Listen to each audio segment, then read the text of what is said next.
Hello everyone, welcome along to race one of Japan Cup's visits to Okayama.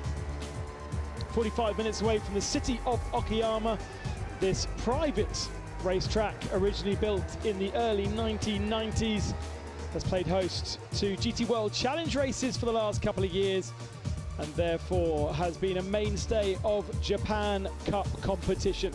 It is a Power Tour weekend, which means we have both GT World Challenge racing and Japan Cup racing across the weekend. A very entertaining little Vita race as well that we've just seen here locally. But the GT3 cars are back out on circuit and ready to do battle.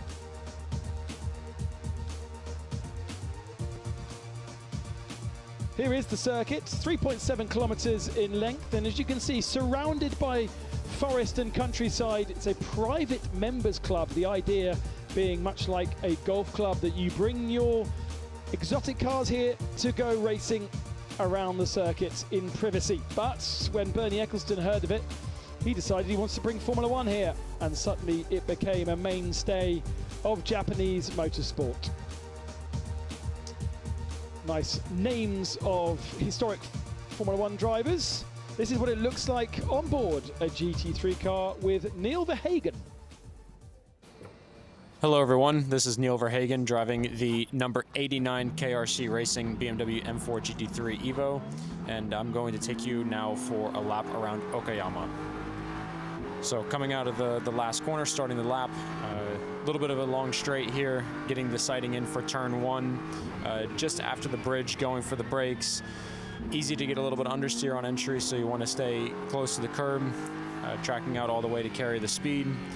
Very cool section here, high speed, get the car in early, use the track, going through the now S's before turn 6. Very high speed is part of the circuit. Very important to get the braking zone right for turn 6. Again, like turn 1, getting into the apex, staying there and using all the track on the exit. Onto the longer straight of the track now, heading towards turn 7.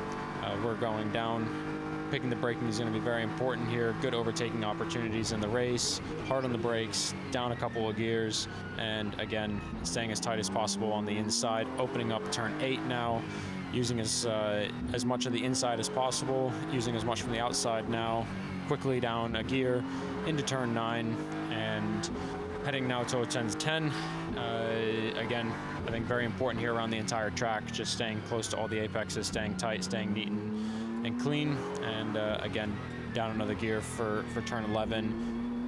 My favorite part of the track coming here, the final 2 corners, open up as much as possible, use a little bit of the inside curb, and then very quick coming last corner that leads onto the front straight, which would be another overtaking opportunity in the races. So thank you guys for coming for a lap with me.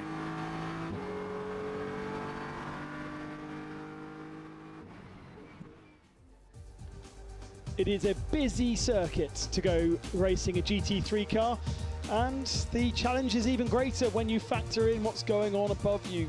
Grey skies once more, 35 degrees air temperature, humidity way down on what it was this morning, about 75% when we arrived at the circuit for qualifying. So the drivers are going to enjoy that. It does also mean that it's unlikely to rain, but then look at that cloud. That looks like it might rain.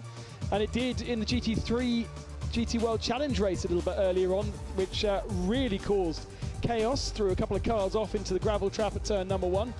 Cross fingers, we don't have the same problem in Japan Cup action. And there are a good smattering of fans knocking around the circuit, enjoying the action, both inside the paddock and out. Don't know where they come from, because we are literally 45 to 50 minutes in the middle of nowhere. But it is a good racetrack to come to. Very much part of the SRO family, and also Hannah Burton is with us this weekend. I'm here with car number 555 前澤選手。前回の富士出なかったんですが、今回は特別な気持ちありますか？本当久しぶりの GT3 なんでドキドキしてます。岡山は結構走ったことありますか？何か、はい、何度か走ってますし、好きなコースです。フェラーリと岡山の相性はどうですか？まあカーブが多いっていうかコーナーが多いのでヘアピンとか多いので相性いいんじゃないでしょうか。頑張ってください。He has driven Okayama many times before, and he feels like the Ferrari is a really great fit for this course. It's his first time driving the GT3 car in a while, but he's going to do his best. Yeah, we missed Mr. Miyazawa last time out in Fuji, unfortunately. But great to have him back in a good qualifying position as well. He will start in 6th spot. A couple of cars rows ahead of him. Half the field are these Ferrari 296 GT3s, very much the preferred vehicle to have. And so it becomes a bit of a one-make race, or certainly team versus team. Hana's made her way up to the front row, and it's not a Ferrari on the pole position. It's a Mercedes, and Hana's there now. ポールからのスタートですが、一番勝つために何が大切ですか？前回のレースのピットストップペナルティがあるので、とにかく逃げれるところまで逃げたいなと、全力でいきます。頑張ってください。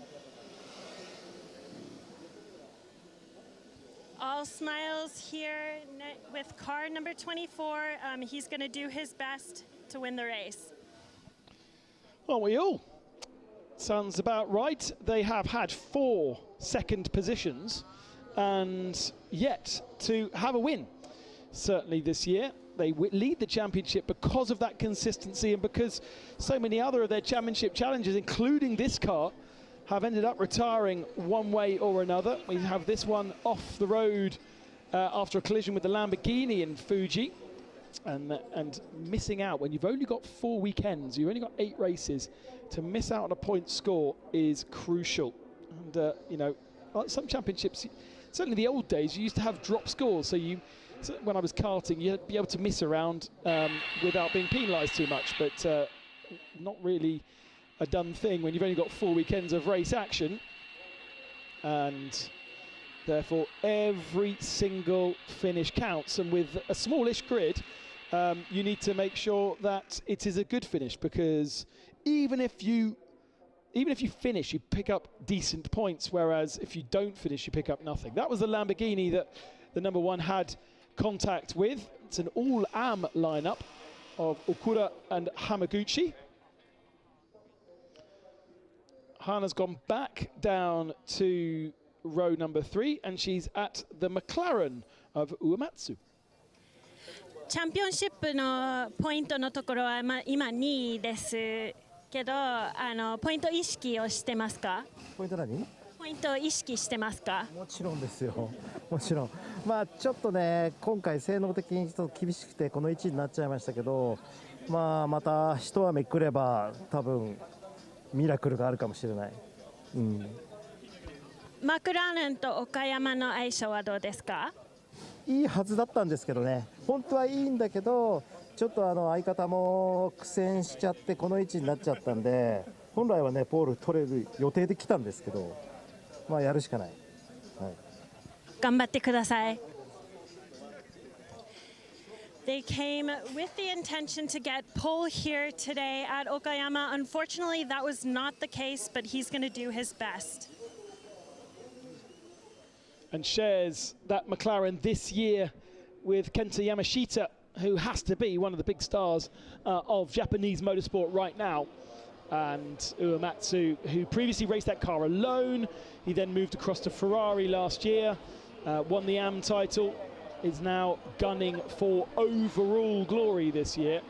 But Yamashita-san had no experience in the McLaren when they started their campaign in Sugo. In fact, I think their first running in Sugo on the Thursday was the first running in the car. And so they're playing a little bit of catch-up. And the McLaren is very rare, I suppose, in this part of the world. It's great to have. And obviously much more popular in its native Europe and England. And it's also run in the World Endurance Championship, of course, under different regulations, but still a GT3 car. And so it's not like he's really got a lot of data and lots of people to lean on. He probably doesn't even have a representative from McLaren on that team, whereas Ferrari will have Ferrari engineers hanging around. We've got a Nismo Nissan, and Hana is with them. 西川選手、岡山と GTR は結構難しいと聞いた頃あるんですけど、走ってみてどうでしたか？はい、まだいろいろ練習頑張ってしてますんで楽しみたいと思います。今日一番、考えたいことは何ですか？一番経験したいことは何ですか？そうですね、ブレーキをちょっと練習いっぱいしたいなと思ってます。頑張ってください。ありがとうございます。So he's still learning the car, especially with Okayama. He really wants to work on his braking, and he's going to do his best. Big car to get slowed down, big car to muscle around this circuit. But the grunt really does help you out of turn number 5 and up to turn number 6, the big braking zone in the middle of the lap where so much of the overtaking is done. And so good to have Run Up with us. Lovely to have a different brand on the grid with an Audi for AWD Racing, which is run by Cornez Racing. Was it Cornez Racing helping them out? Obviously we've got the McLaren and we've got the Porsche, beautiful liveried Porsche. Let's go back down to Hana, and she's got one of the females on the grid. I'm here with Maya from car number 44, one of only 2 women on this grid. It's Maya's first year doing GT4 for the full season. How has it been this season? 日本語でGT4 初めていろいろなサーキット走らせていただいて難しいんですけど、でも毎回いろんなことを学んでて楽しいです。頑張ってください。It's her first year doing GT4 this season. She says it's very difficult, but every time she drives, she learns a little bit more. Thank you. Daughter of Max Orida of Max Racing, and actually has not done a bad job at all, has Maya, over the last couple of races that we've seen her. We've also got Betty Chen, it's the second female racer, and she will start that number 97 car. Betty doing GT4 racing last year, steps up to GT3 this year, both in China and in Japan. And K-Tunes finally with 2 Ferraris in their stable. It's taken them a while. And the grid slowly clearing, a few doors still being left open. But the majority of the grid cleared. And we will soon be able to get up and running. Just a reminder, these are the AM drivers that will start the cars. They will do 2 formation laps. The second formation lap counts towards the race timing, and then we will go into racing proper. 35 minutes, the pit window opens for 10 minutes, where they can then install their second driver, whether that's a pro driver or another AM driver, depending on your class and your combination. And then the race will finish after a full hour.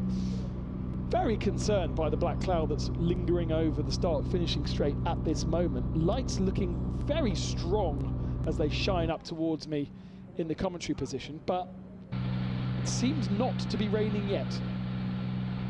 Got very excited about the rain, didn't we, in the GT World Challenge race? Didn't really amount to much in the end. There was a bit of slippiness, but and a bit of a challenge for the drivers, but ultimately no need for the wet tyres. It doesn't seem to fall long enough, really. It sort of comes and goes. There is one of the clouds. We are literally surrounded by forests, like Jurassic Park. We found that hotel last year from Jurassic Park, lingering in one of the forests. You never quite know what's going to appear. So cars out on the circuit,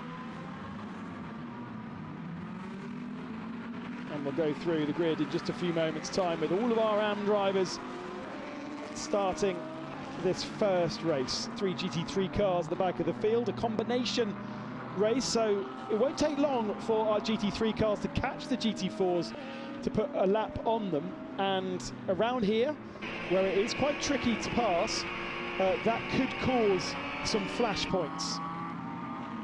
They are coming down towards the back end of the circuit.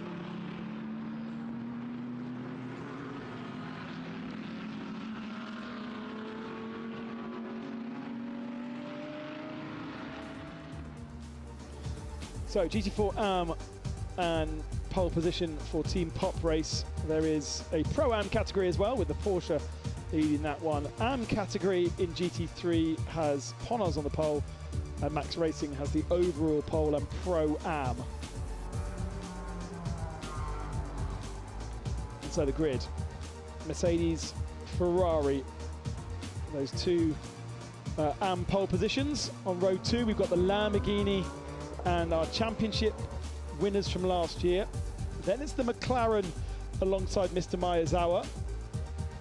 And on row number 4, Norik himself alongside the Audi.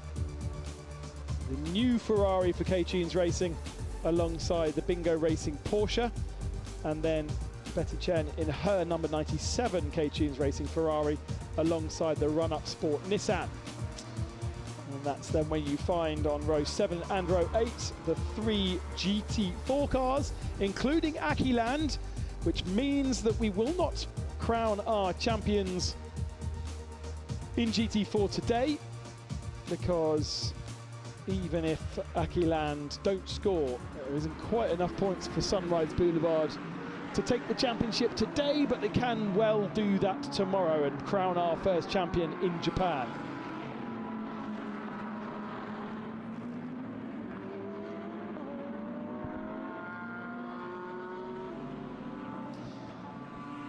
So, second formation lap, designed really to get the drivers comfortable and calm inside the cars, create a bit more temperature in the tyre, brakes.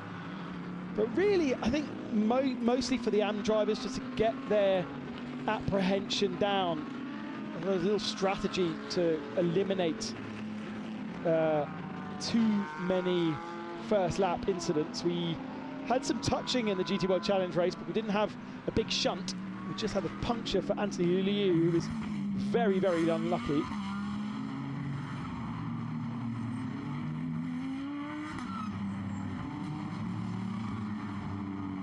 And it was only when the rain came did we have cars flying off the circuit. It was all relatively well behaved. I was saying during the commentary that the slightly reduced grids, particularly around a circuit like this, which is only 3.7 kilometers, does certainly help. But you only need 2 cars to make a race. And we've seen so often in Japan Cup, so much entertainment, particularly when you have the switch from one driver to the next.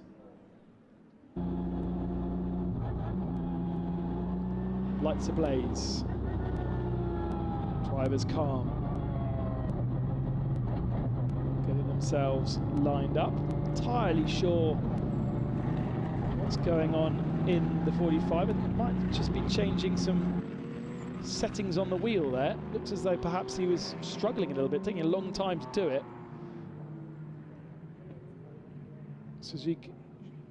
Jiko alongside Shibata. Okura and Suzuki behind. Uematsu and Miyazawa on row 3. Hopefully Tsuzuki has got his fuel mixtures all in the right place. Hurts you so much if you don't. We are about to now get Japan Cup race number 2 underway, heading towards the start and finishing line at the far end of this straight, building speed in a nice 2x2 formation, and off we go, and racing already at a decent speed, and the lights blazing into turn number 1. Everyone being pretty well behaved. Uematsu slightly caught out, and into the gravel goes our championship leader, Suzuki.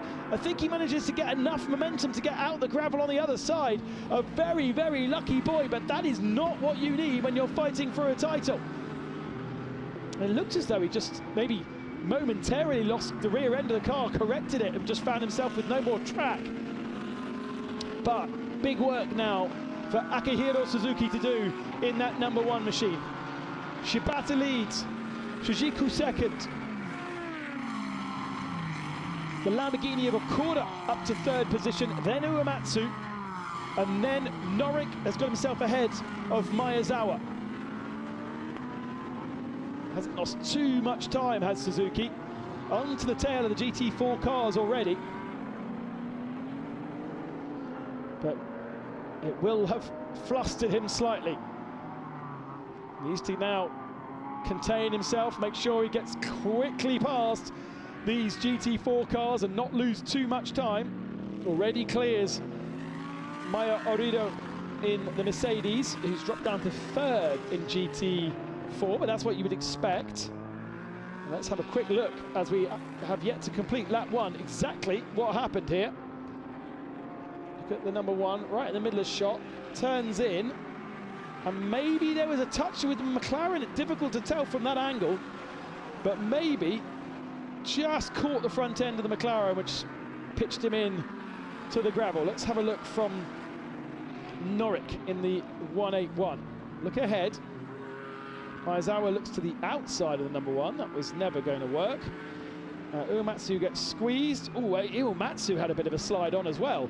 Still not sure there was contact with the number 1, but Uematsu was lucky not to have a spin in the middle of the pack there on coldish tyres. So the 2 AM class cars in 2nd and 3rd. Of course, all of our drivers AMs right now, and so you tend to see the AM cars at the top of the field in the early part.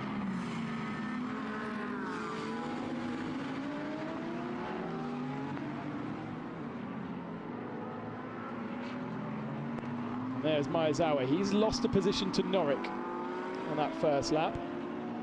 We see, though, Maezawa does get himself quite flustered in the early laps when he's got lots going on, and then once he settles down, he's got really good pace. Needs to be some fierce laps here from Suzuki to make up for that error, to get himself back into contention. Pace a 1:33.0 from Shibata on lap number 1. It becomes a 1:31 on lap number 2. Slightly faster is Okura as Maezawa looks to the inside of Norik. He hasn't quite got the overlap to do it this time. Right on board. Just needed to be a little bit more convincing as Norik doesn't quite hook up the apex, and Maezawa is able to breeze past him on the way down to Atwood. Lovely move from Maezawa. All you could see from on board that Norik had not really maximised his speed, and again a little mistake at the far end of the circuit, and so Maezawa back up to 5th, and now with some decent track ahead of him, some nice clear air to get his head down and get some laps in. 1:34.0 from Suzuki down in 11th position. Keep an eye on how he's getting on. So 1:33.5 from Norik. You can therefore see a big difference in the top 4, their pace versus the rest. But now in clear air, I wonder what Maezawa can do. Sometimes it's his worst enemy.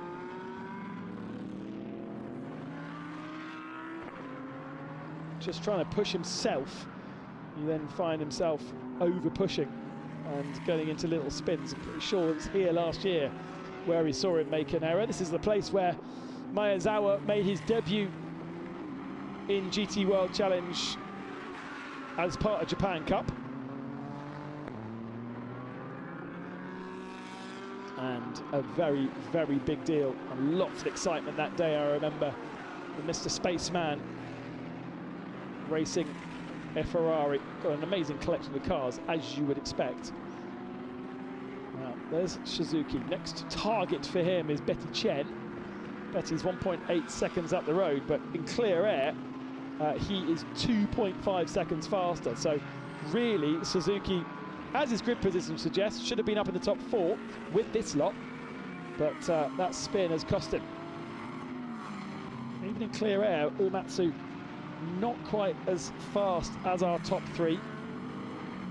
That last lap, the top 3 at the 31s, Uematsu in the 32s, alongside Suzuki down in 11th.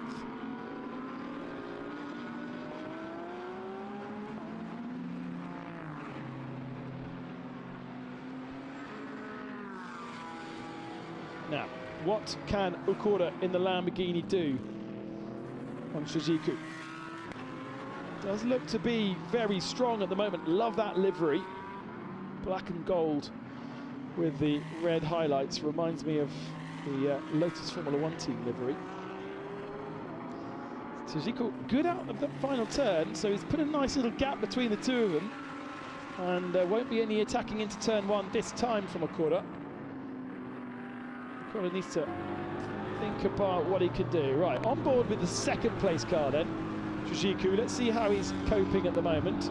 Off camber, turn number 2. And now we accelerate down to the back of the circuit.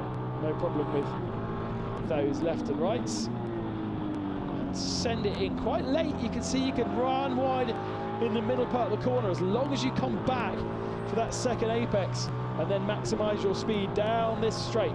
Double check your mirrors, make sure that you're not being attacked from the number 19 Lamborghini. And then focus on your braking point. Back down to second gear. Did make up a little bit of ground on Shibata in the Mercedes in that braking zone there.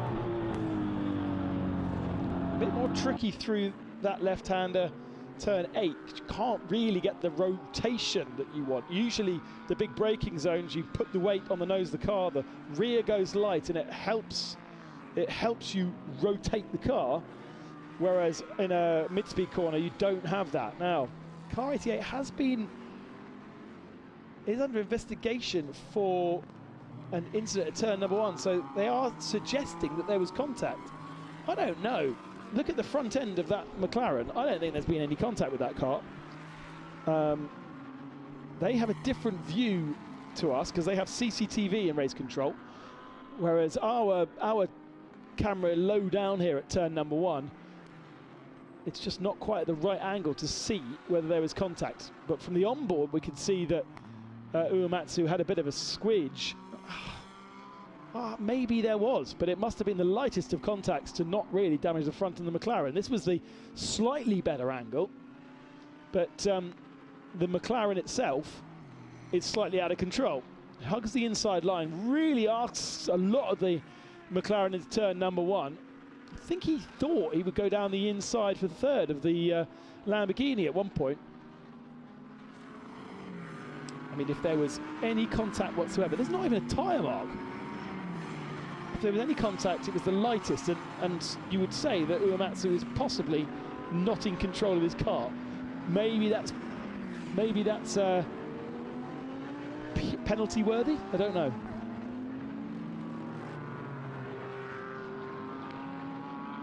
Well, there we go. 10-second time penalty for causing a collision for Uematsu. There was contact, and race control don't like it. Quick and easy decision. Well, that's not good for Uematsu and Kenta Yamashita, who will take over that car in the second half of the race. Sitting comfortably in 4th position. 5 seconds ahead of Maezawa, who's made a gap and got himself away from Norik. Suenaga in 7th. Swimming at 8th. Takai 9th. And Suzuki in 10th position. So here's your telemetry. See, quite a fast right-hander at just around 100 kilometers an hour. And now up this main straight over 220 kilometers an hour. But again, not making use of 6th gear in the Ferrari either.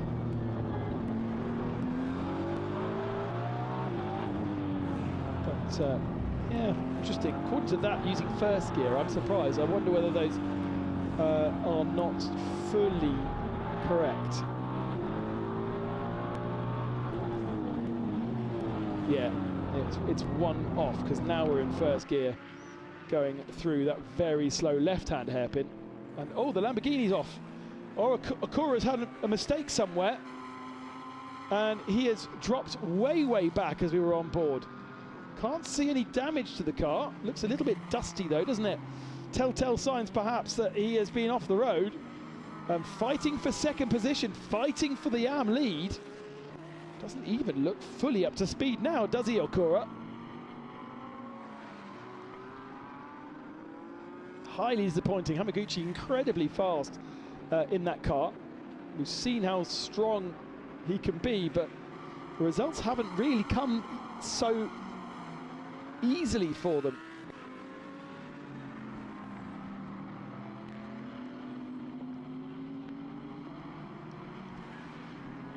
Over the line goes Betty Chen. She's in 10th. She's been passed by Suzuki. But wow, the Lamborghini's behind Betty Chen by 10 seconds as well. So that was a big lose wherever that happened. Suggests that he's had a long trip through a gravel trap somewhere.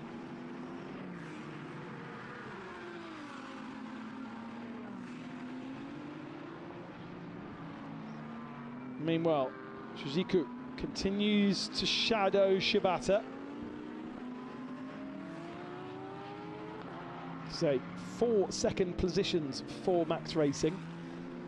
Yet to stand on the top step of the podium in 2026. Did they get a win in 2025 as well?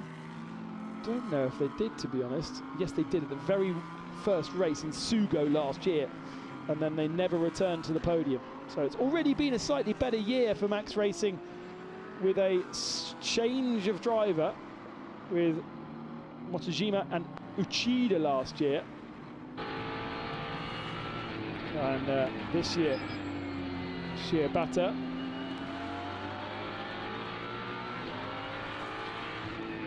Shibata moving.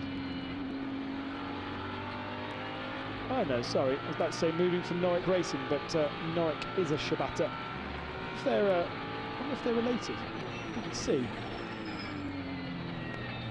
On board with the 555 then, a Miyazawa. Starting to look as though he's enjoying the car moving around underneath him. 4th position.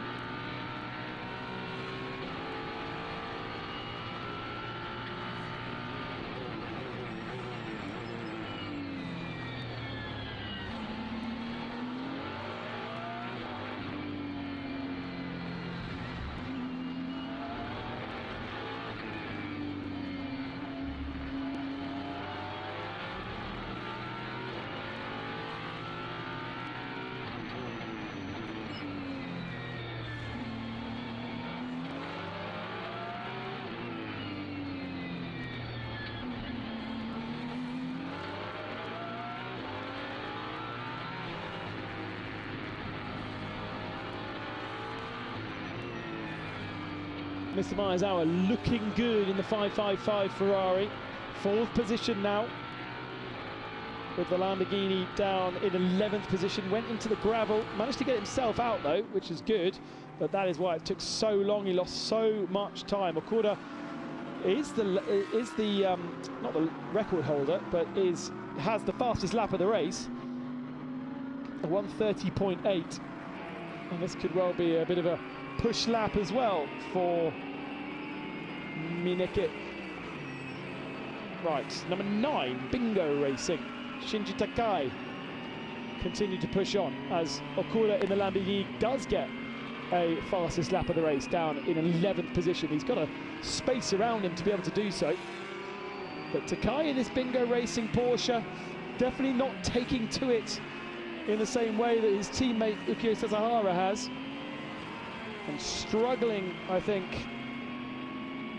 to really maximise the performance. He sits at the tail of the GT3 field, with Suzuki actually ahead of him, the number 1 that went off into the gravel trap. Suzuki's up to 8th spot and now hunting down Jesse Swimmer in the Audi. So it has been a good comeback drive, despite.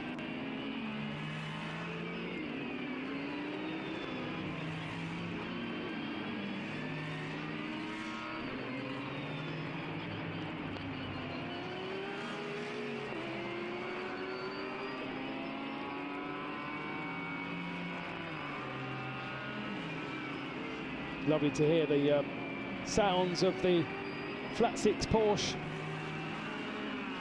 whining around this Okayama circuit. Can't quite see the hands to know how hard Takai is having to work.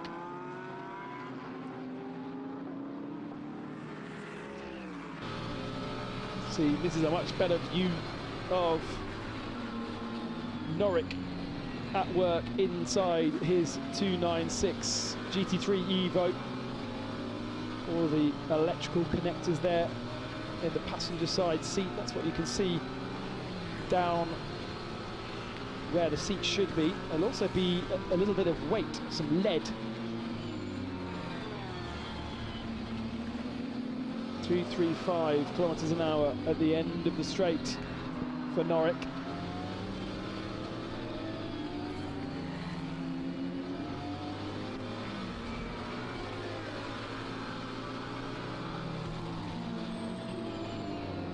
So this isn't a part of the circuit, or certainly that particular braking zone is where you really want to be hard on the brakes. You want to help the front end of the car rotate. You want to help the steering work. So lean hard on the nose, get the car rotating. And it is where a lot of these AM drivers struggle because they don't want to be that aggressive. Hard braking is not something they want to do.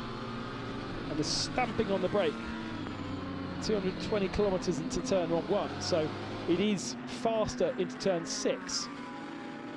Slightly longer straight. But yeah, that's where there's a big difference between a pro and AM driver, that aggressiveness of working the car hard. Oh, that's a different system on his helmet, to have his helmet covered by another dome to allow the air to flow into all different holes.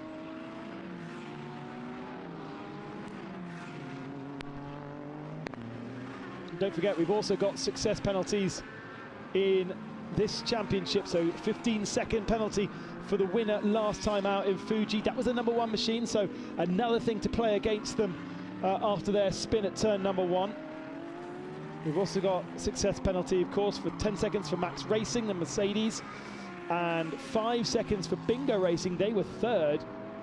Oh, we've got 2 cars off in the gravel. And that is down at turn number 9. And I bet you that's 2 cars going side by side into a corner that only takes 1. Deep into the gravel, and we are just about coming up to pit window time, and it's going to have to happen under full course yellow, isn't it? Because there's no way Race Control are going to easily get those 2 out. Oh, what a shame. What a shame for Suinaga and for Jesse Swimmer. Still green flag racing right now. Race Control probably just getting things into position before they throw the full course yellow. The full course yellow there to cover off the danger for marshals, as we now have a little bit of traffic for the GT3 cars to contend with. So whilst we haven't got marshals out on circuit, we don't need a full course yellow. But I am surprised it's taking this long to throw that full course yellow, because there's no way those GT3 cars are coming out on their own. Big gravel trap. They're still sitting there. Yep, there they are. They're not going to be going anywhere. So it's just a matter of waiting for somebody to press the full course yellow button. Now the marshals are on the gravel trap and the diggers coming out. So this is where you need to then throw full course yellow. It's covered under a local yellow. And yellow flags finally flying, and finally we now do go full course yellow. Okay, so that full course yellow now is going to stay out for the entirety of the pit window, I imagine. And I think what was happening there is Race Control were just getting the 2 machines in the right position to quickly go and snatch them as quickly as possible. I think ideally they'd make this a short full course yellow and get this all done before the window opens, which is in 1 minute and 50 seconds time, because it shouldn't be too hard to get these cars snatched. but if they have to go if somebody starts pitting under full course yellow, then he will allow everybody to pit under full course yellow before doing anything else. I had a good chat with Peter Daly earlier on about various little things that happened in the GT World Challenge race, and absolutely spot on every time, the decisions.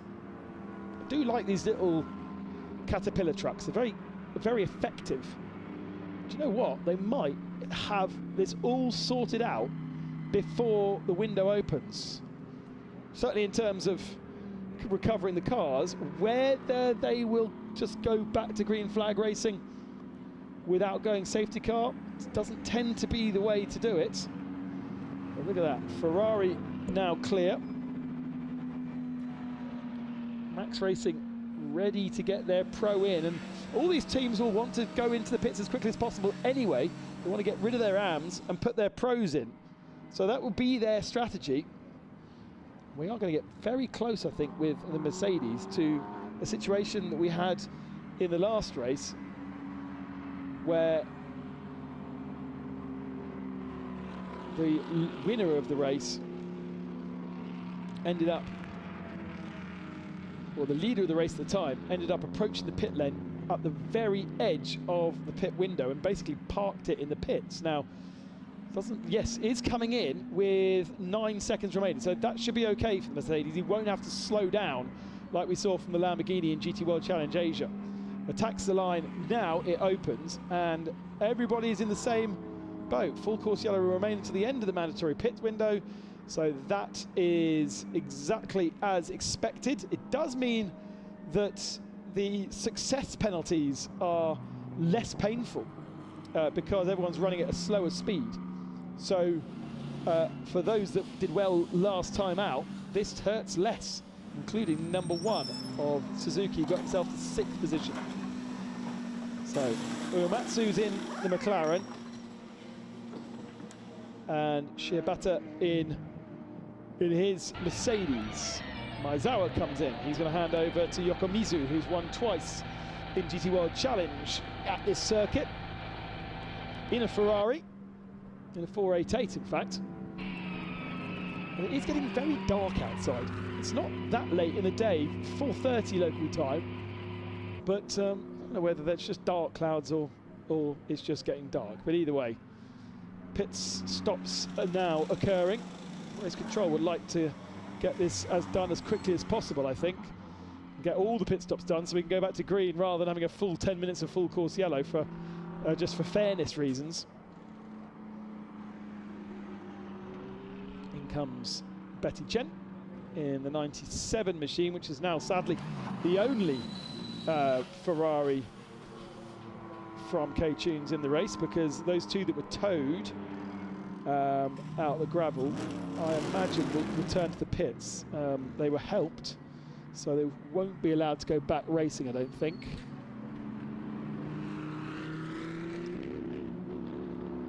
Off goes Motojima now aboard the number 24. I'm surprised that Uematsu, I suppose he's got a 10-second penalty as well, hasn't he? So the Uematsu and Kenta Yamashita car not able to be released on time.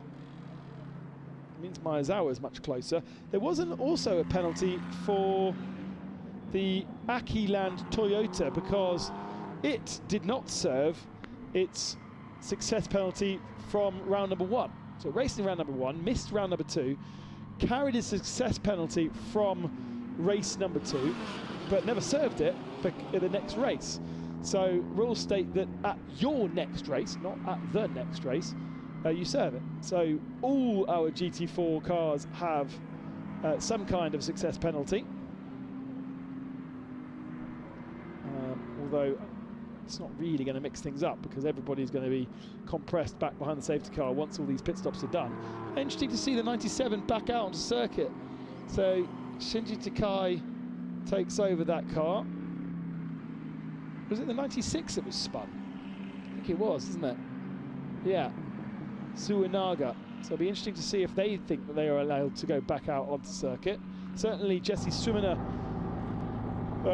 has parked it, I think. It does look as though second driver at K-Tunes is getting ready to jump in the car. As our leader now has a new set of boots. Are they new? Are they worn? I think they're worn, actually. Have been used before. And Shujiko jumps out.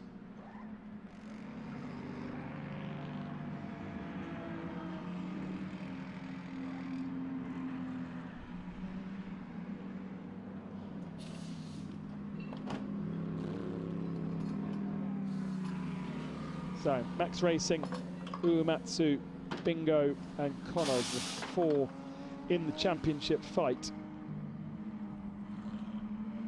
Yamasaki now aboard the 45, Otojima aboard the 24, Yamashita aboard the 88 and Yokomizu aboard the 555, with Bamba Sasahara also out on the circuit. Kawabata in the number 1. Right, so all of the fields has now been serviced. Once we get everybody back onto circuit, I don't see any reason why Peter Daly can't just release the cars. Well, he's going to put them behind the safety car, isn't he? And then get them all bunched up, get them all warmed up. That's the reason why he does that. And then we'll go back to racing.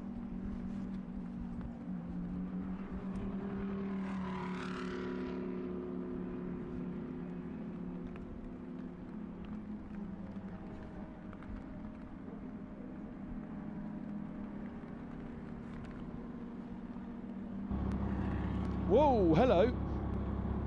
Where's that rain coming from? Because it's not on the start finishing straight, but we've definitely got rain at the back end of the circuit. And that's a decent amount of rain. Yes, we've got the pro drivers in the cars, but will they want to be coming in and putting tyres on? For the first time today, I've seen the wind direction completely change. So this is down the far end of the circuit, and it's not yet raining in the paddock. But the wind is pushing that weather this way.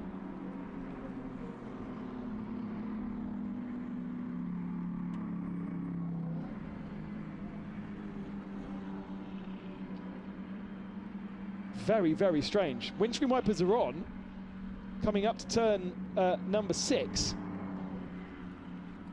But it doesn't look like it's wet there. It really does look at the moment as though it's limited to one part of the circuit. This is not Spa-Francorchamps, this is not the Nürburgring. This circuit's tiny. It's 3.2 kilometers in length as you go around it, and it's all wrapped around each other. Yet the sort of end of the lap doesn't look like there's rain around here. Cameramen have reporting thunder as well. It's pretty dark. Ooh, it's quite calm, wasn't it, the first part of the race? Carl Ponas Racing.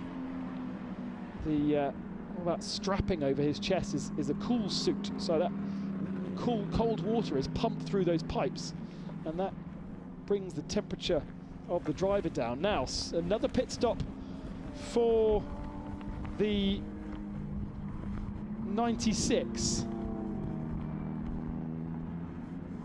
Now, is that going to be because he's not allowed to be out there because he was in the gravel trap? I think so, because on my timing screens it says that he is retired out of the race. So I think race control have had a polite word with K-Tunes Racing and said, sorry mate, we helped you back on track, you're not allowed to be there.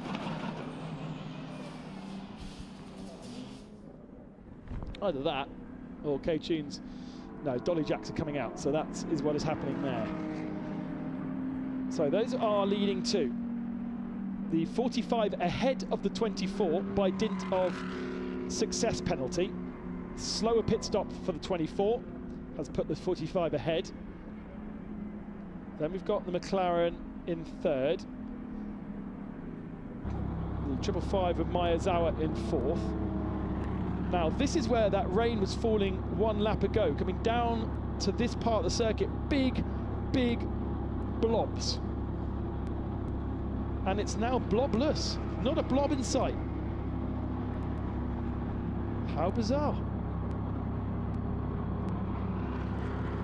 I wonder whether it's moved. Has it moved further up the lap? We're going to now head back towards the paddock, the wind pushing the weather this direction. And I'm not quite sure what race control are up to now. Everyone's done their pit stop, so I would have thought we were able to compress the field back behind the safety car and get on with it. Looks like a bit of oh, here's a safety car, right, okay, so the safety car has found the wrong cars. Now it's got to the head of the field. Good news, the lights will soon turn on. But it looks very, very dark. And there you go, right. So, fastest way of doing it, put the safety car out to drive flat out and overtake them rather than wait for another lap. They will not release the cars on this lap. They get all the cars behind the safety car line, and the lights do go out quite early on in the lap. They go out before you get to that hairpin, as we found out in race number 1. I thought there that James Ukwai had been a bit naughty with his restart, but actually it wasn't the case whatsoever. It's that the lights go out early to allow everybody to see them, because the circuit is so sinuous that nowhere else on the lap is there a clear line of sight for everybody.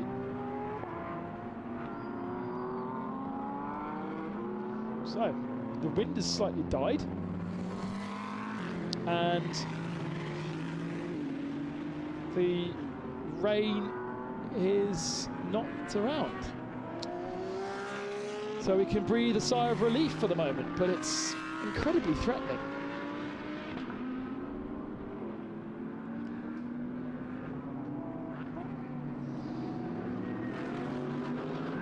Don't forget that the 88 had a penalty for contact and took that penalty during the full course yellow, as did everybody with their success penalty as well. But because we'll go back into safety car conditions and compress the field, it really has sort of negated anything that any kind of penalty that would have affected that car. Kenta Yamashita is now aboard that. He's got Motojima ahead, and then Yamasaki ahead of him. Is this going to be a win for McLaren? McLaren took the victory in Fuji in race 1. The Ponos Racing Ferrari number 45 actually has not been in the top 5 so far, so this would be a very good result if it stayed this way. The Mercedes, obviously, as we said, 4 second places, and Mr. Miyazawa has not been seen on the podium this year. Missed out Fuji, and was not on the podium in Sugo. So, as the cars come through this part of the lap, that's where the safety car lights go off. That's when Yamasaki takes control as an AM driver, let's not forget, at the front of this field. He takes control of the pace of the race, with pros breathing down his neck. I'm not really sure I want to be Yamasaki in this situation. Motojima will want to clear him very, very fast indeed. Safety car disappears up the road. Now it's down to Yamasaki to control.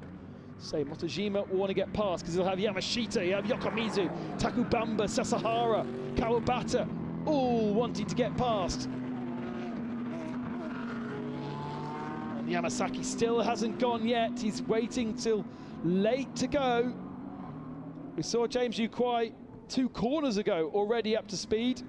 Yamasaki does it at the final corner, very, very late, and good work from Motojima, who's gone with him. Ah, there's a Nissan in the way, and this is going to be curious. You're not allowed to overtake until you come across the line, and what is going to happen behind, because the Nissan surely has been cleared. Around the outside goes the Mercedes, but I bet you there's a lot going on behind as well. Look up at the screen, the top of screen, and Norik Takubamba, I think, has got himself up into 3rd position, so a change for the lead, as you would expect. Motojima heads off up the road, but Takubamba, I think it is, in 3rd position. Yes, it is. The Yamashita McLaren drops a position. They all had to try and get past the Nissan, as Sasahara tries to go around the outside of Yokomizu. in the Maezawa Racing Ferrari, and there is Kawabata in the number 1 that was spun around, looks to the inside, looks to try and make it 3 wide, not a good idea, but whoa, late on the brakes into the hairpin for Sasahara, just about gets it stopped. There's a bit of rain around this part of the circuit as well. This is frightfully treacherous for these drivers, pushing as they might, but struggling with grip as well. Race control are going to have a look at the restart there, because I'm sure some cars had overtaken before the line. You have to wait to the start and finishing line before you overtake. And the Nissan was right in the way, and everyone was really wanting to give a hurry up. So that is something to look out for. There's rain on bits of the circuit. Motojima has disappeared up the road. Down the inside, Bamba goes into 2nd position. Stops Yamasaki from turning in. Now here comes Yamashita. Looks to the outside at turn number 2. Can't do it there, but does not want to be delayed. Needs to get his elbows out because Sasahara is coming behind him. The circuit goes left and right here. Difficult to run side by side. Wipers furiously on the number 45. Yamashita dives down the inside, opens the door for Sasahara. Sasahara is able to go through pretty free pass. Look at the rain on the windscreen of this Porsche. This is frightful stuff. Now it's Yokomiso's turn to attack the 45. He dives up the inside, gets that one done nicely, and for a moment puts a car between himself and Kawabata. Times should be in the 129s, 28s, but they're in the 131s, and that is because it is raining. Kawabata now down the inside of Yamasaki, and finally it calms down for the car that was on the front at the start of the restart. Now, not too concerned about the cars on the left-hand side. We want to see the Nissan behind. Over the line, no problem there. But what about there? Oh, maybe. I reckon Taku Bamba may have overtaken. If he hadn't overtaken the Nissan, he'd overtaken somebody else before the line. Let's see if race control investigates it. Incident under investigation is that 96 and 27 that we saw in the gravel. We never did get a replay, did we, of what happened, but probably a misunderstanding, as easy as that. Right then, never seen Norwich racing up this high. Bamba 2nd position, Yamashita 3rd, Sasahara in the Porsche. I just love the way he drives this car. A bit annoying that tube ends up right in the centre of our shot. It's attached to his helmet, so there's absolutely nothing you could do about it. But it just means we can't quite see his hands, and he can be very, very aggressive.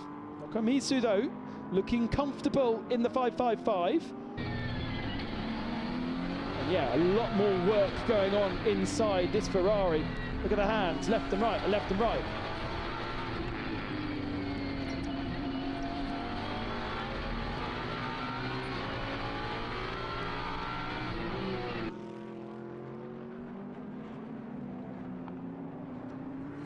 Good to hear the aggression as well. You can hear it in the throttle response. You can hear it in the retardation and the slowing down. Just how hard these pros push. Lovely to see. Black and white flag also for car 88. Yamashita for driving standards. Okay, not sure what that's all about. And apparently had some contact with Yokomiso at the restart. Whether that was literally before they even got down to turn 1, perhaps, when we saw them coming over the line. It was a bit of a frantic restart with the Nissan in the way. And now the next 3-car battle. Now this is more important because that is Lamborghini trying to get past Ferrari for the lead in AM. Hamaguchi, you would expect to do this, but it is now finally a battle as Takagi also, for some reason, finds himself in this little AM fight. Looking down the inside of the Lamborghini, it'll upset Hamaguchi's attack, but Hamaguchi's just got far better straight line speed, and this is going to be easily done for the Lamborghini specialist. Puts himself to the front of the AM category. Yamasaki wants to attack. Oh, contact between the two of them. Naughty, naughty from Yamasaki. Hopefully not too much damage to those two cars. but that was a little bit optimistic. You can see what he was trying to do. I suppose wheel-to-wheel contact, he'd sort of got himself through. He decided a long way back that that was what he was going to do. And Takagi being held up now by Yamasaki. Here it is again.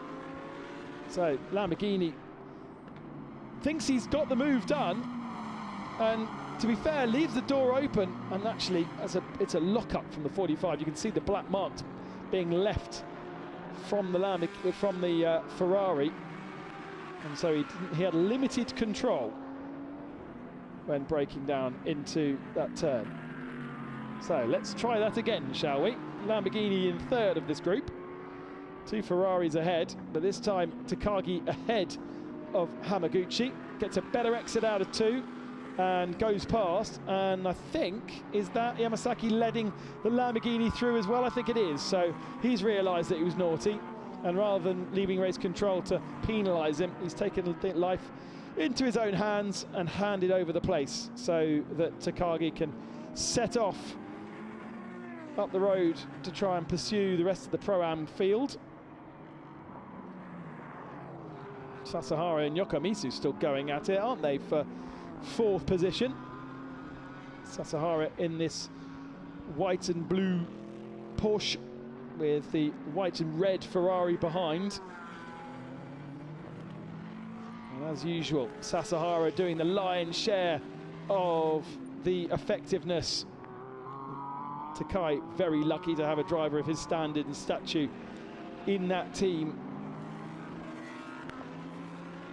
14 minutes remaining, 15 minutes remaining, I should say. Motojima leads 6 seconds up the road from Bamba, has the fastest lap of the race, and is consistently lapping faster than the rest. So Motojima a step ahead of Bamba and Yamashita. I expect that pace to move towards Sasahara by the end in the next couple of laps. As soon as he stops driving his mirrors, because he seems to be concentrating on Yokomizu as we pick up Motojima in the Mercedes. It will be a car that will even like there's slipperier conditions. And lots of crossing fingers and praying down at Max Racing.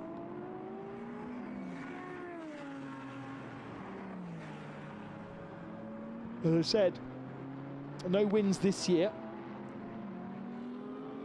but Max Racing did pick up a win in Sugo last year in the opening weekend,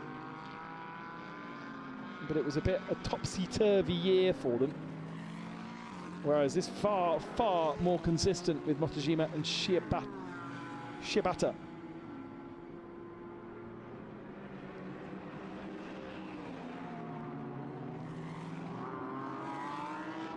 Right then, interesting to see that Sasahara not driving away from Yokomizu. Oh dear, Takagi gets a drive-through penalty for speeding in the pit lane, so all of that attacking work on the AMs, and have to do that again. He's going to be dropped behind them. Interesting to see that Hamaguchi is able to stick with Takagi. Hamaguchi is a very silver am. We've seen him in GT World Challenge Asia last year, I think it was. He came and raced with Eduardo Mortara in the Lamborghini for Absolute Corsa. Just a big Lamborghini stalwart.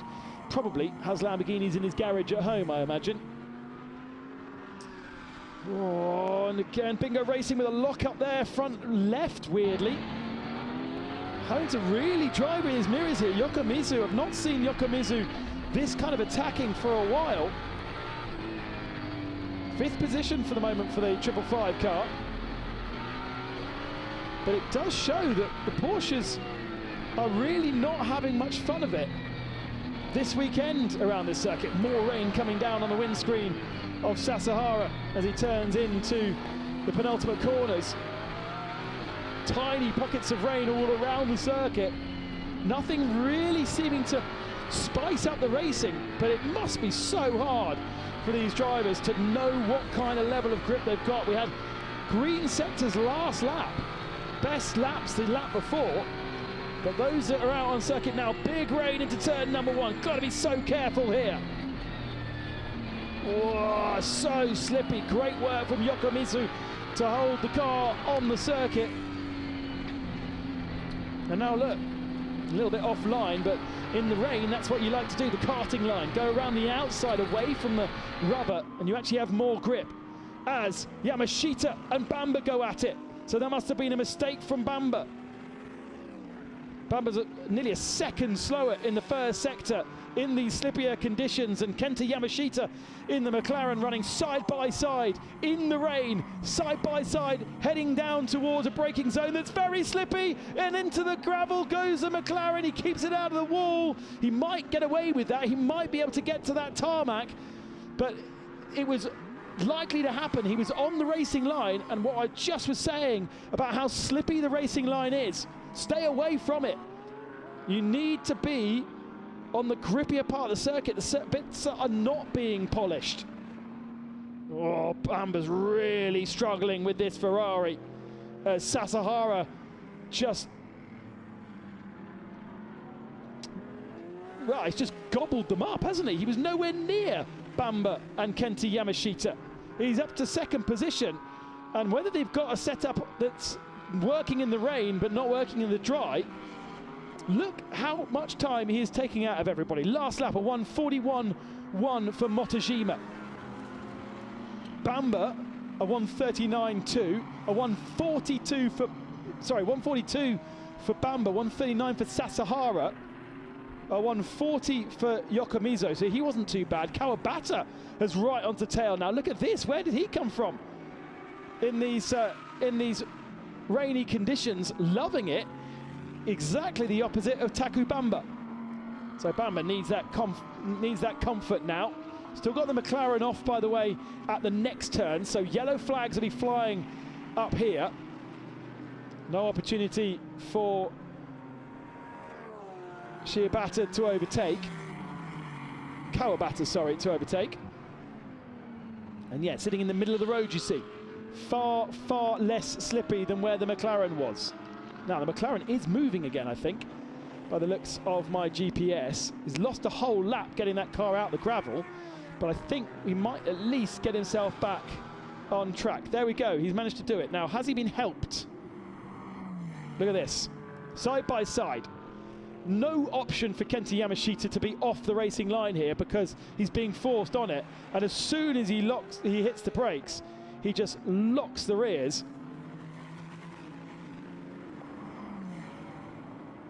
And just no retardation whatsoever. Actually does a really, really good job of keeping that out of the barriers. Incredible job. Look how much rain falling on the windscreen there. Right, so lap times are back down to the 34s now, so we're not back to normal conditions, but a lot faster than they were. 34.2 for Motojima, 34.2 for Sasahara, 36.3 for Bamba. So Bamba's still struggling here, and that's why we've got Kawabata and Yokomizu right on his tail. Yokomizu losing a position to Kawabata.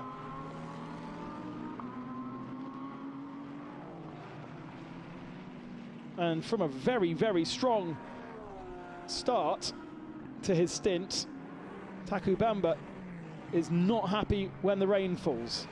Again, sits in the middle of the road. I think it's okay now, the grip.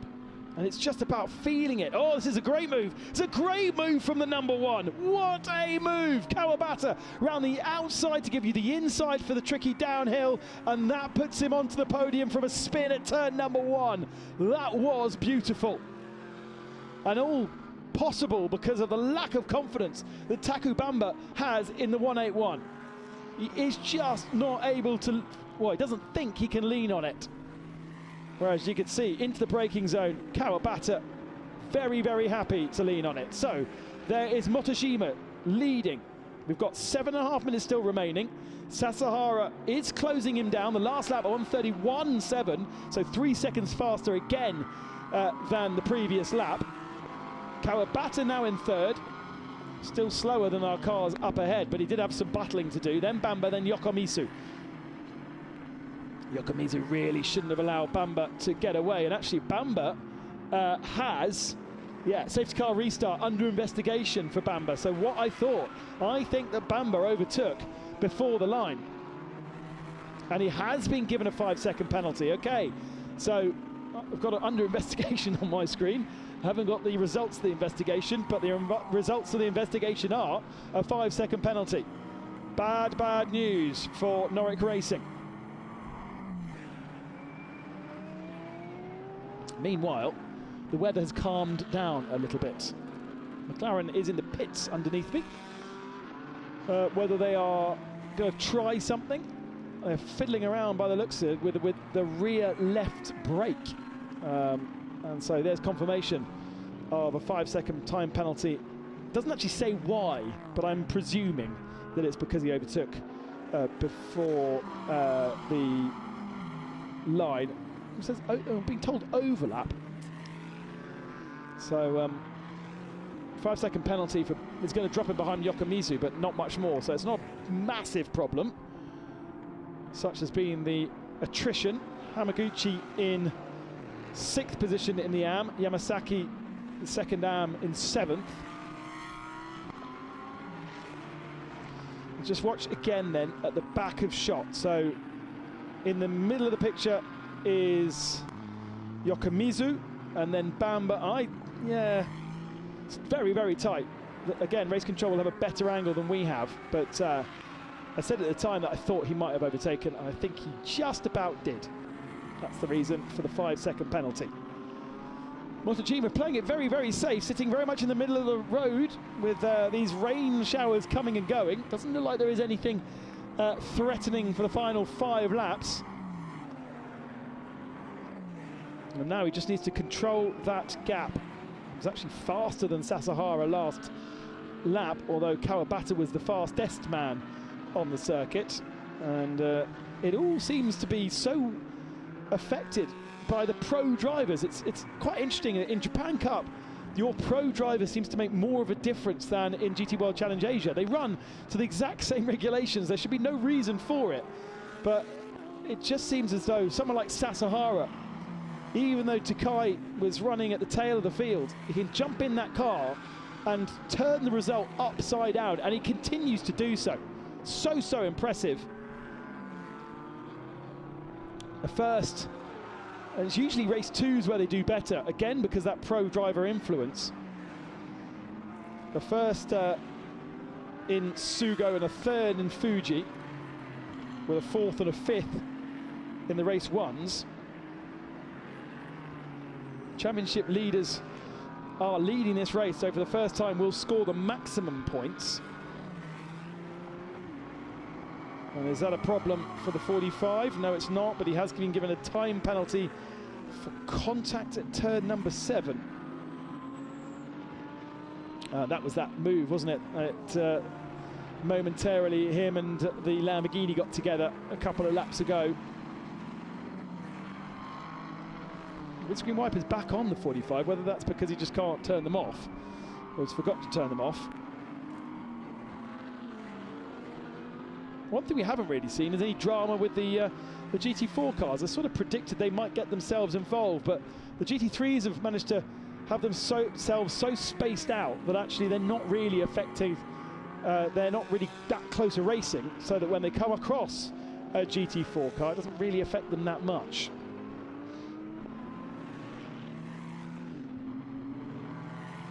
So there's Motojima. Again, middle of the road, staying away from the racing line, staying away from that polished, wet, greasy, not really wet, greasy surface.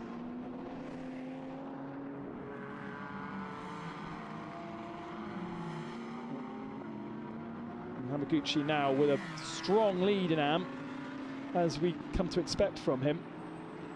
We'll have a bit of damage to repair tomorrow. After that side-by-side contact with the 45, but ultimately expect to do the same again. And there is our leader in the GT4 class, expecting them to wrap up the championship tomorrow. Can't do it today.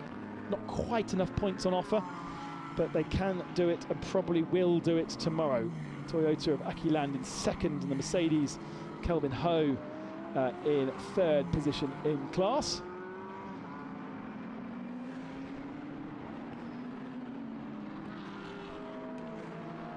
But all this drama calming down at the end of a busy, long day here at Okayama. Starting the day with 2 qualifying sessions. We've had a couple of Vita races. We've had the GT World Challenge race, and coming up to 5 o'clock now. No, it is 5 o'clock local time. And we're coming to the close of our day's worth of action here in Okayama. But if you do want more GT3 racing, of course, there is the Nürburgring this weekend, and in the evening, or wherever you are in the time zones of the world, Americans are racing in Road America as well. Cool track, that. In fact, all 3 venues are very good racetracks. It is an endurance race at the Nürburgring as well, so that's a 3-hour encounter rather than the sprint format that we race here in the Japan Cup and in GT World Challenge Asia. Final lap then. Motojima has held on. He's kept his nerve. He has survived the onslaught, the rainstorms. Absolutely challenging to the extreme drive the second half of this race. Might get Fukuzumi taking a fastest lap here in the 96. I didn't realise he was allowed out, but anyway, he is out there, the 96. And it looks like he might steal away the fastest lap from Motojima on this very last lap. Here comes the Mercedes. They've played the bridesmaids as the rain falls again, would you believe, on the circuit. They've played the bridesmaids 4 times this season, and finally they are the bride. They have won here in Okayama as the rain falls again and creates more chaos around the circuit. Sasahara closing him in on that last lap. A brilliant drive from Sasahara to take second, and Kawabata in the number 1, the championship winners from last year, in third position, having spun at the first turn. GT4 goes away of the Cayman of Sunrise Boulevard, and here comes the Lamborghini to win the AM category. Probably drop it 1 more gear and just make sure you survive. That rain that I just saw out of my window is gone again, but presumably going elsewhere. What a race, what entertainment. And well done to Max Racing. There is Shinji Takai, who ultimately has a fantastic teammate. Shinji still definitely needs to find some more comfort in this car. It just looks so good in those colours. I know I've said it and I'll keep saying it, but there is something about that Mobil 1 livery they've got on that car that just works for the shape. Some cars look better in some colours than others. I do like this orange Mercedes as well. Oh, and we're picking out all the good liveries, are we? Because the Lamborghini 19 is also top spec. Traditionally angular and Lamborghini-like.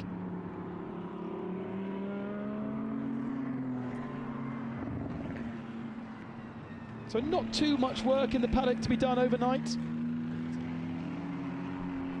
Certainly some polishing up. We've got race 2 tomorrow for you at a little bit earlier time tomorrow. So they're racing at 1 o'clock local time. They do race after GT World Challenge Asia. So your first racing action tomorrow from Okayama is at 9:30 local time.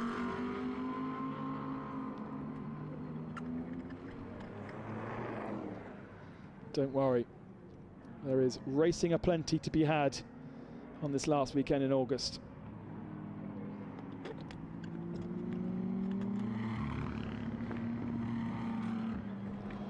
Here we go then. The celebrations begin for Motojima and Shibata. Motojima, of course, part of that team last year, but with a new teammate. Take your helmet off. You don't want to be with your helmet in the photos.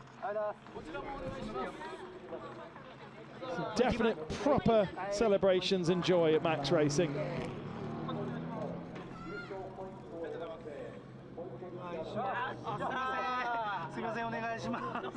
And it might just simply be relief to have got to the end of the race. I think I would want a Mercedes in these tricky conditions. They seem to be the comfortable car. It's not going to do anything surprising. It's not going to scare you. Either that or an Audi. There we go. Respect from the competitors as well. Those champions from last year, they know how hard it is to wrap up a championship. And it has been a while.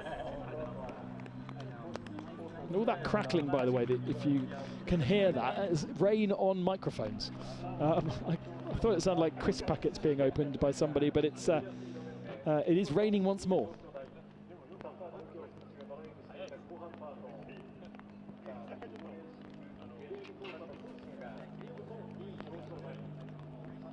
Very nice to see the discussions down in the pit lane. In the pit lane is Hannah Burton, who is our pit reporter, and under cloudy, rainy skies, she catch up with our winners. 優勝おめでとうございます。今日のレースは想像した通り行きましたか？そうですね。今日はどちらかというと狙ってたレースなんで、でもこんな荒れるとは思わなかったですし、セーフティーカーでギャップがリセットになるのも想定外でしたけど、本当車が良かったんで、柴田さんのがいいところで渡してくれたんで、良かったです。やっと勝てて。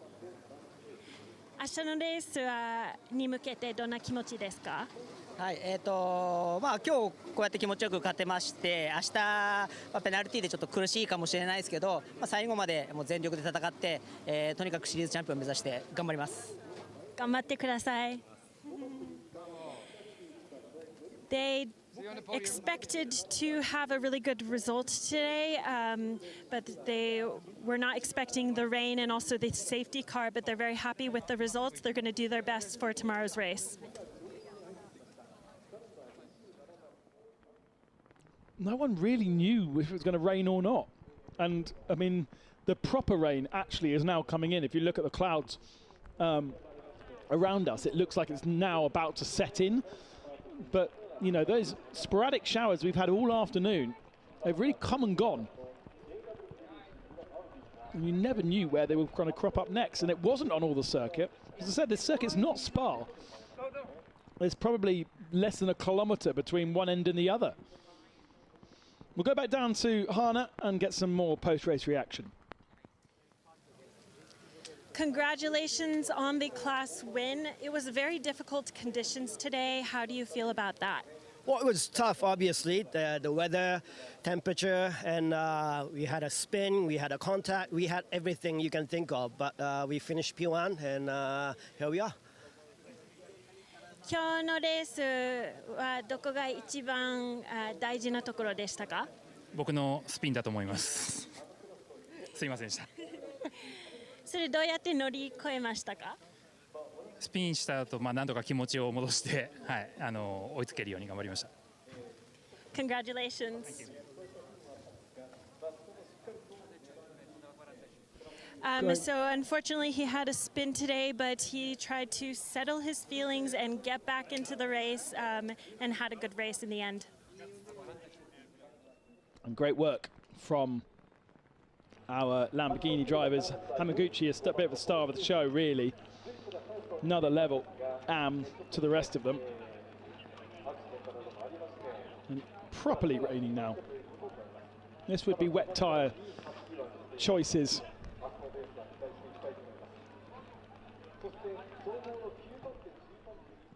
Getting our podiums prepared above Parc Fermé. Of course, we've also got the GT4 category, of which 3 cars started, 3 cars finished, and Yuki Kunimoto was the, sorry, not Yuki Kunimoto, Suehiro is with Hana. 今日のスティント2、雨が降って止んで結構難しそうだったけど、実際どうでしたか？はい、僕の時ね、はい、そう最後僕の時は結構降ったり止んだりで、急に結構大粒の雨だから急に濡れたりするから、路面のコンディションがこう予想できない状況の中、車も非常に乗りやすかったので、ちょっとぐらい濡れたぐらいでは、コントロール性もいいから大丈夫かなと思って自信持って走りました。はい、ドライはポルシェと岡山 GT4 のポルシェと岡山はどうですか？今週レースウィーク入ってからもずっと車も調子よくてすごく乗りやすい車だったので、僕は安心して車を走らせることができたので皆さんに感謝しています。ありがとうございます。おめでとうございます。The Porsche GT4 was set up really well. They were able to relax and drive with a good pace. Thank you. There is the Toyota of Akiland that keeps the championship alive in GT4 until tomorrow. Unlikely that they can win the championship, but mathematically they still could if no points were scored by the Porsche moving forward. So before we get the podiums underway, let's have a look at the highlights. What a complicated Japan Cup race number 1. Started under sunny skies with the Mercedes and Max Racing taking the whole shot down in turn number 1. Ponos Racing in second spot in their AM car. There was a little bit of contact, the tiniest of contact, which sent our championship leaders into the gravel trap. And a 10-second penalty for Uematsu in his McLaren, but it was a good recovery from the number 1, straight back out the gravel and starting to cut through the pack. First part of the race with the AM drivers quite quiet until we had a collision between AWD and K-Tunes just before the pit window. Meant that the pit window was covered under full course yellow. And then just after everybody had pitted, we then started to see black clouds come over the circuit. And we went back racing with sporadic showers. A little bit too hasty over the line. A penalty for Takubamba in the Norwich Racing Ferrari as a change for the lead. The Max Racing Mercedes back at the head of the field. Whoa, there was the contact with the 88, shutting the door on the 555 into turn number 1 at the restart. Lamborghini, battle for AM, had just got past Ponos Racing, but the 45 of Yamasaki didn't want anything of it. He threw it back down the inside and a little bit of contact between the two of them. Then when the rain came, the confidence just disappeared for Takubamba. He was able to just about survive this onslaught from Kenta Yamashita, but soon Taka faded badly through the pack. No such problem for Motojima though in the Max Racing Mercedes. He was able to claim his first victory of this year after 4 second places. But a great drive from Ukyo Sasahara from the back of the field up to second, and Kawabata up to third from the back of the field. Fascinating about the confidence from those pro drivers. And here are the race results then. Max Racing taking the victory, Lamborghini, the best of our AM category cars, in 6th position, and then the GT4s in 9th, 10th and 12th, with, unfortunately, a couple of retirements, K-Tunes, AWD, and in the end, the McLaren as well. And so, to the podiums, there's Kawabata. In second place, car number 9, Shinji Takei and Ukyo Sasahara. Ukyo Sasahara and Shinji Takei. And in first place, car number in second 24, position. Yusaku Shibata and Yuya Motojima. Yuya Motojima surviving all of that horrible weather to get the Mercedes on the top step of the podium with his new teammate Shibata, who actually had an easy run of things in the first part of the race, qualified that car on the pole, and in comparison to the other AMs around him, was able to create a nice little gap.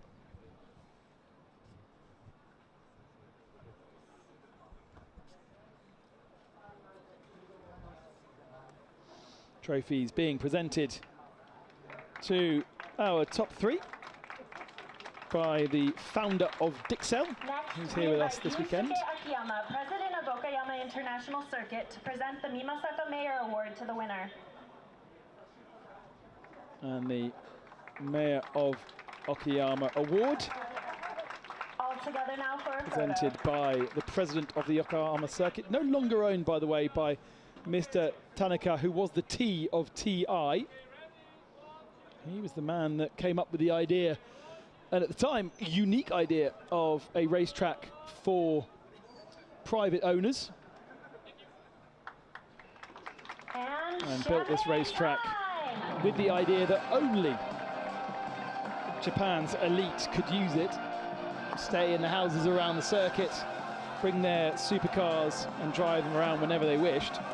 But unfortunately, so did Bernie Eccleston, and he heard about it and eventually persuaded them to launch in 1992 with a load of Formula One drivers, and then run 2 Formula One races in 1994 and 95.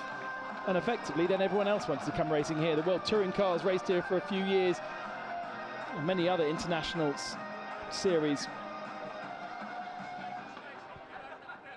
Now, really, it's just GT World Challenge Asia. So 17 points of difference now between Max Racing and Bingo Racing, with 5 points down in 3rd position. Cornes, our champions from last year, and a big hit for McLaren then, with no point score today, dropping to 4th position. And they really were the 4 in the championship fight. Remember, we've got 3 more races in Japan Cup for you, 1 tomorrow, and then in 2 weeks' time, the final 2 rounds at Suzuka as part of the 1,000-kilometer race.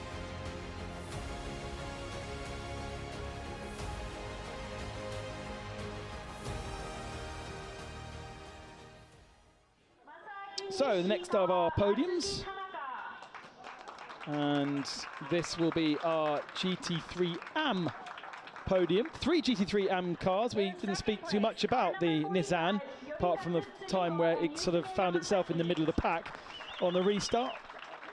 And they ended up in 3rd position. Ponos Racing in 2nd position, with that penalty, of course, for the collision with the Lamborghini. And some hands shaken and some apologies made, no doubt, with that little bit of contact between the two. But I think victory in every round in AM, for the Lamborghini. Yeah, Ponos Racing taking the victory in Fuji Race 1 when the Lamborghini retired. So actually, because they had finished all 4 races so far, Ponos Racing were ahead in the championship of Lamborghini. It won't be now. And of course, the 3rd car in AM, car guy, Kazuki Ota, and Takashi Toyoda, not with us this weekend, because Ota is racing in GT World Challenge, so not racing the Ferrari 488 that guy have entered into the AM Cup before. We saw Run-Up Sports with their Nissan in Sugo. We didn't see them in Fuji. I forgot that they are returnees. Always great to have them. So there's our GT3 podium. We'll get our GT4 podiums done shortly. But for the moment, thank you very much for joining us. Very entertaining racing. And the champagne sprays on the podium in Okayama as we say goodbye to race number 1. Join us tomorrow at lunchtime for race number 2. Thanks for joining us, and have yourself a lovely evening.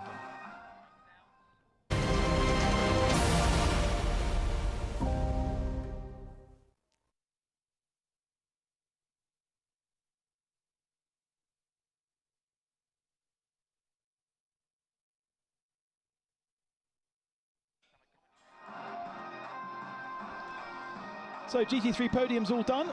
and just 3 cars in GT4. One of them being an all, 2 of them being an all-AM car, and one of them being a Pro-Am. There are the AM standings with Lamborghini at 100 points. Actually, only 3 points clear of the 45 because of that retirement in Fuji, as I mentioned earlier. Kazuki Ota racing in GT World Challenge Asia, so not taking part in Japan Cup this weekend, and that is why now faded away on the AM standings, and it is very much a 2-horse race. Will it be a Lamborghini? Is it a horse or a Ferrari horse?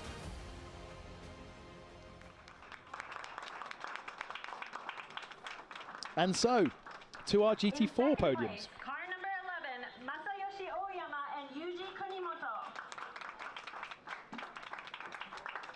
Kunimoto and Ota. And in first place, car number Second 18, position. We welcome back, and it's lovely to have Aki Land with us once more. But there is no stopping Sunrise Boulevard and Zenko. And now we gladly invite Masahiko Ida, founder of Dixel, to award the trophies. And a big thank you to Maya Orido in the Mercedes, and Kelvin Ho, her teammate this weekend.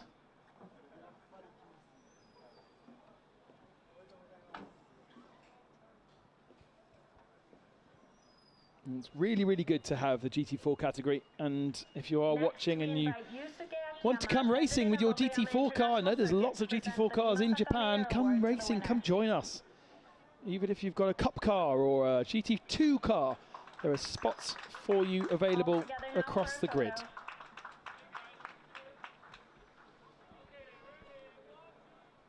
And we'd love to have you for the final weekend in Suzuka in a couple of weekends' time as support to the 1,000-kilometre race, which of course is an all GT3 race. There's champagne sprays for GT4 on the podium once they get their bottles done. And then a bit of a reset for tomorrow's race action. Quite sure if Otta really enjoys himself. Maybe he does. It's funny to see. Oh, it's not Otta, sorry, it's Oyama, isn't it? In the GT4.